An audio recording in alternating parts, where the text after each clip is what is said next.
जैसे मकड़ी एक एक तार अपने अंदर से निकाल सुंदर जाल बुनती है, उसी प्रकार प्रकृति ने अपनी चेतना के इस धागों से इस सुंदर सृष्टि का सर्जन किया। और इसी सुंदर सृष्टि में बुद्ध के सधर्म के मार्ग की वाणी दसों दिशाओं में गूंजेगी और सोई हुई मानवता जाग उठेगी। जो भी सद्धर्म के मार्ग से जुड़ना चाहे उसके लिए हमारे संघ के द्वार खुले हैं, फिर वो चाहे किसी भी वर्ण का ही क्यों ना हो, कोई भेदभाव नहीं होगा। ये अद्भुत क्रांति है शाक्य मुनि। सदियों से मनुष्य ने मनुष्य को धन, जाति, लिंग के आधार पर उत्पीड़ित किया। अब सब समान होंगे। सबको अधिकार है ये परम सत्य पाने का, जैसे हम सब ने प्राप्त किया। सब नश्वर है, सब झूठ है और सबसे कुरूप है यह जीवन।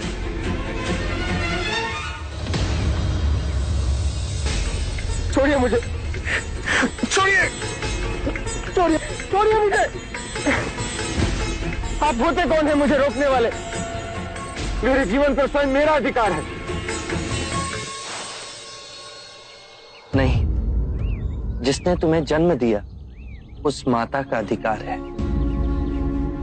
जिसने तुम्हारा लालन पालन किया उस पिता का अधिकार है। कितनी लंबी श्रृंखला है जिनके होने से आज तुम हो। तुम पर केवल अपना नहीं, उन सब का अधिकार है। उठो।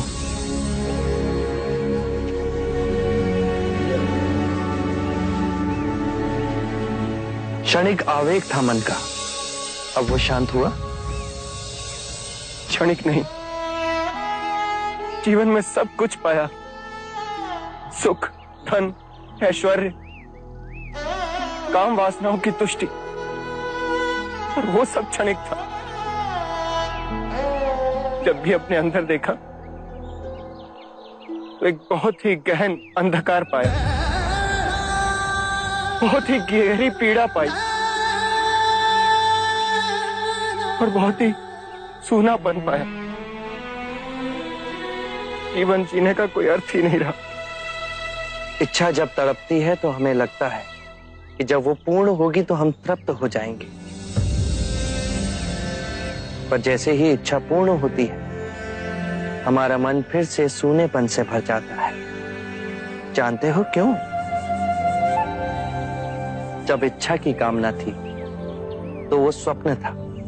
जब इच्छा पूर्ण हुई तो अंतर समझ गया कि ये भी स्वप्न ही है।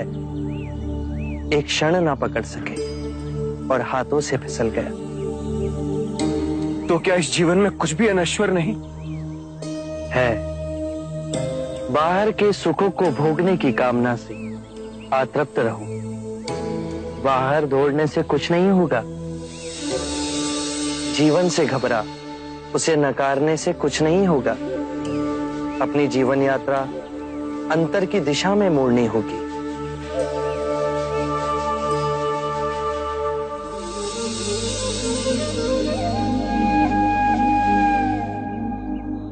कौन है आप और आपको कैसे पता?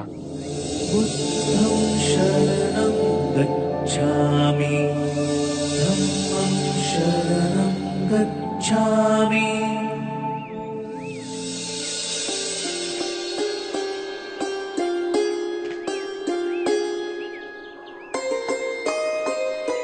मैंने आपसे सुंदर व्यक्ति आज तक नहीं देखा।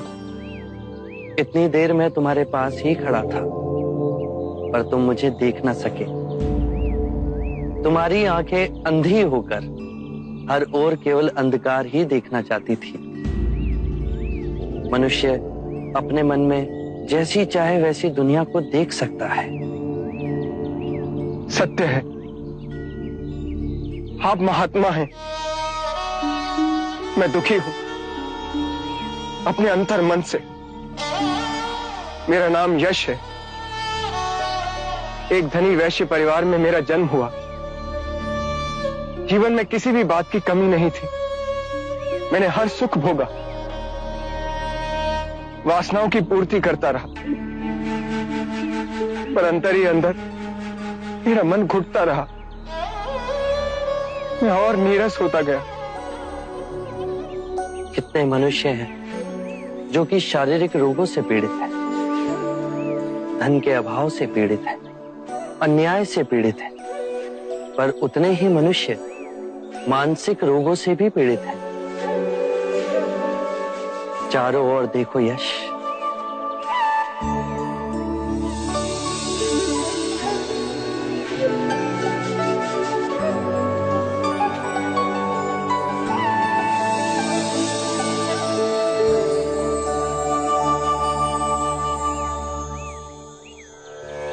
इतना सुंदर। जब तुम कूदने जा रहे थे तो क्यों तुम इस सौंदर्य को नहीं देख सके? क्योंकि मैं देखने के लिए तैयार ही नहीं था। मैं केवल अपने ही दुखों की प्रतिध्वनि देखना चाहता था। और अब तुम शांत हुए, स्थिर हुए, पर प्रकृति नहीं बदली, वो वैसी ही है। तुम्हारी आंखें बदल गई। किसी भी बात की अति, चाहे सुख की ही हो, केवल दुख को ही जन्म देती है।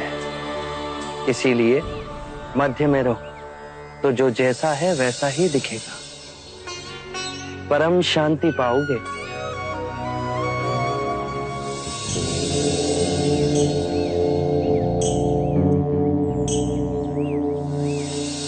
क्या आप मुझे अपना अनुयायी बनाएंगे? हमारा जीवन सादगी से जुड़ा है। धरती हमारा बिछौना है और जो भिक्षा में मिले वही हमारा भोजन। जहां वैभव नहीं, विवेक हो, मैं उस तप के लिए तैयार हूं।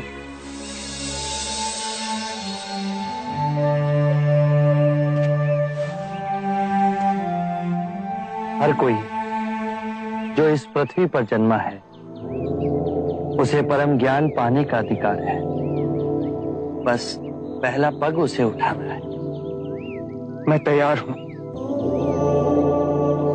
तुम अपना शीश कटवा सकते हो। मैं अपना शीश देने को तैयार हूं। शीश देने की बात केवल एक प्रतीक है।